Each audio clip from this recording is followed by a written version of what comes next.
Ni wakati mwingine tena mtazamaji wa Zone Media ambapo tunakwenda kujuzana yote ambayo yanajiri katika ulimwengu. Sasa taarifa nilokuwa nayo hapa ni kwamba Waziri Mkuu na Waziri wa Mambo ya Nje wa Qatar, Mohammed bin Abdulrahman Al Thani, amesema kuwa ongezeko lolote la mvutano dhidi ya Iran linaweza kuwa na madhara makubwa kwa eneo zima. Katika mahojiano na Al Jazeera, Mohammed bin Abdulrahman Al Thani alizungumza kuhusu mkakati wa kidiplomasia wa Qatar katika ukanda huo pamoja na wasiwasi kuhusu mpango wa nyuklia wa Iran. Alionya kuwa escalation yoyote ya mgogoro wa Iran italeta athari kwa nchi jirani. Al Thani alisema kuwa uhusiano wa Qatar na Hamas ulianza miaka 13 iliyopita kwa ombi la Marekani. Ingawa Qatar imekuwa ikikosolewa kwa kuhifadhi harakati hiyo, Al Thani alisisitiza kuwa msaada unaotolewa unawalenga raia wa Gaza na si Hamas yenyewe.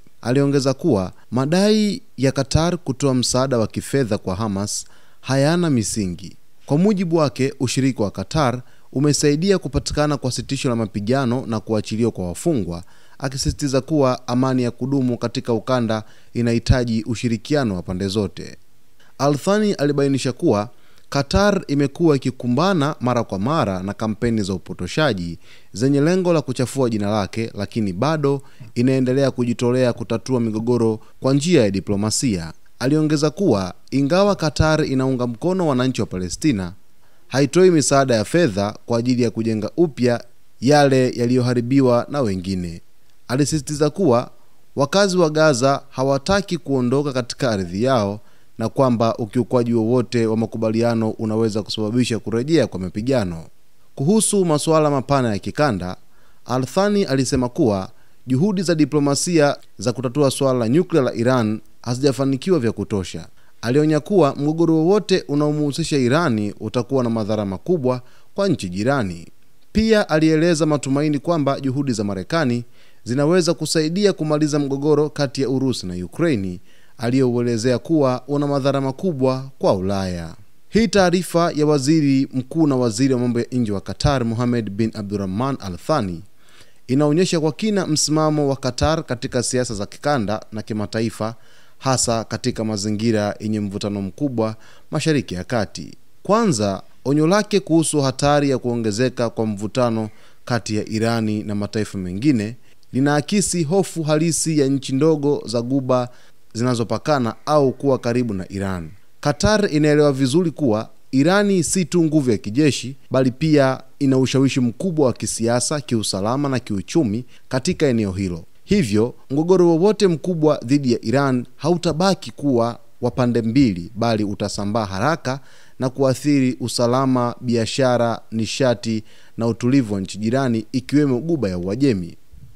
Lakini pili, kauli ya Al Thani kuhusu uhusiano wa Qatar na Hamas inalenga kujilinda dhidi ya tuhuma za muda mrefu kwamba Doha inafadhili harakati hiyo. Kwa kusema wazi kuwa uhusiano huo ulianzishwa kwa ombi la Marekani, Qatar inaweka mzigo wa kisiasa kwa washirika wake wa Magharibi, ikionyesha kuwa haikuchukua hatua hiyo kwa hiari yake pekee, bali kama sehemu ya mkakati wa kidiplomasia wa kimataifa. Hii inaonyesha nafasi ya Qatar kama mpatanishi badala ya mfadhili wa migogoro. Lakini tatu, msisitizo kwamba misaada ya Qatar inalenga watu wa Gaza na si Hamas unaakisi sera ya Qatar ya kutumia nguvu ya diplomasia ya kibinadamu, yani humanitarian diplomacy. Qatar imekuwa ikijitambulisha kama daraja kati ya makundi yanayokosana na kujaribu kutumia msaada wa kibinadamu kama chombo cha kupunguza migogoro, kusitisha mapigano na kufanikisha mazungumzo ya kuachiliwa kwa mateka au wafungwa. Lakini nne, Al Thani anapozungumzia kampeni za upotoshaji dhidi ya Qatar, anagusia vita ya taarifa, yani information war, inayokumba nchi nyingi za Ghuba. Kauli hii inaashiria kuwa Qatar inajiona kama mhanga wa propaganda za kisiasa zinazolenga kupunguza uhalali wake kama mpatanishi wa kimataifa. Hata hivyo, anasisitiza kuwa licha ya mashinikizo hayo, Qatar itaendelea kushikilia diplomasia kama njia kuu ya kutatua migogoro. Lakini tano, kauli kuhusu wakazi wa Gaza kutotaka kuondoka katika ardhi yao inabeba ujumbe mzito wa kisiasa na kihistoria. Inapinga moja kwa moja mawazo ya kuhamisha Wapalestina kwa nguvu au shinikizo la vita. Aidha, anapoeleza kuwa Qatar haifadhili kujenga upya kile kilichoharibiwa na wengine, inajaribu kuhamisha lawama kwa wahusika wakuu wa uharibifu huo, akisisitiza dhima ya uwajibikaji katika migogoro ya kivita. Lakini 6, tathmini yake kuhusu mpango wa nyuklia wa Iran inaonyesha kukata tamaa kwa Qatar juu ya ufanisi wa diplomasia ya kimataifa hadi sasa. Hata hivyo, onyo lake si wito wa vita, bali ni tahadhari kwamba chaguo la kijeshi litazidisha matatizo badala ya kuyamaliza. Hii inaendana na mtazamo wa Qatar wa kupendelea majadiliano hata na wapinzani wagumu zaidi kisiasa, mfano Israel pamoja na Hamas. Mwisho, pia kugusia kwa mgogoro wa Urusi na Ukraine kunaonyesha kuwa Qatar inajiweka kama mdau wa masuala ya dunia nzima, si Mashariki ya Kati pekee. Kauli yake kwamba mgogoro huo una madhara kwa Ulaya na matumaini yake kwa juhudi za Marekani inaashiria matarajio ya Qatar kuona utulivu wa kimataifa kama sehemu muhimu ya usalama wa kiuchumi na kisiasa kwa dunia. Kwa ujumla, taarifa ya Al-Thani inaonyesha Qatar ikijitambulisha kama sauti ya tahadhari, diplomasia na upatanishi katika dunia iliyogawanyika, ikijaribu kusawazisha kati ya maslahi yake ya kitaifa, shinikizo la kimataifa na hitaji la utulivu wa kikanda.